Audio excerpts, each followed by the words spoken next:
by the end of this year. Thank you, Mr. Speaker. And Lambton Kent, Middlesex.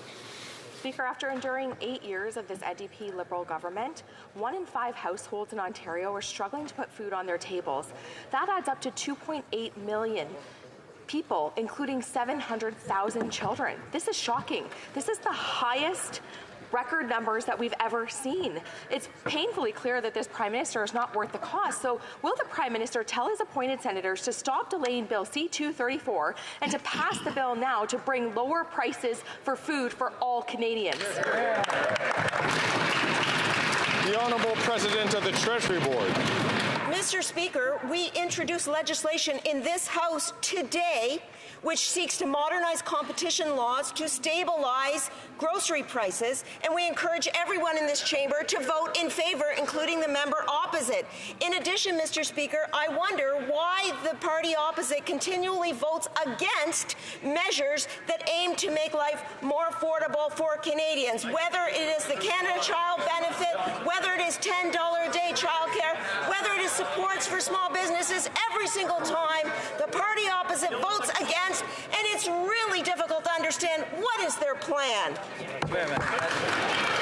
The honourable member from Lambton Kent, Middlesex. Well, Mr. Speaker, under this government, there's been more people using a food bank than ever before. It's record numbers, and this Prime Minister is responsible for bringing record-level hunger to Ontario. Now, I understand that the self-proclaimed Socialist Environment Minister has threatened to resign if the bill passes, but Canadian farmers need this carve-out immediately. This will make food prices cheaper because if you're taxing farmers who grow the food, you're taxing Canadians who buy the food. So again, will the Prime Minister tell his appointed senators to stop delaying Bill C-234 and pass the bill so we can bring home lower prices for groceries for all Canadians?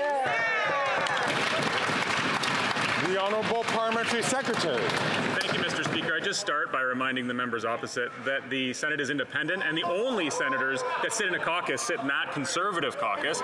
And I'd add, Mr. Speaker, that farmers understand the importance of fighting climate change and reducing emissions, and I'd thank that farmer for running her last election campaign on pricing carbon.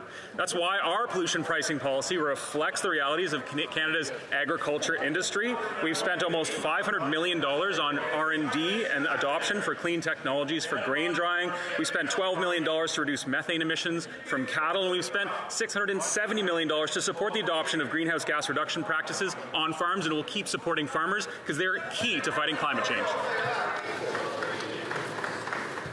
It's usually Wednesdays that people are quite hopped up.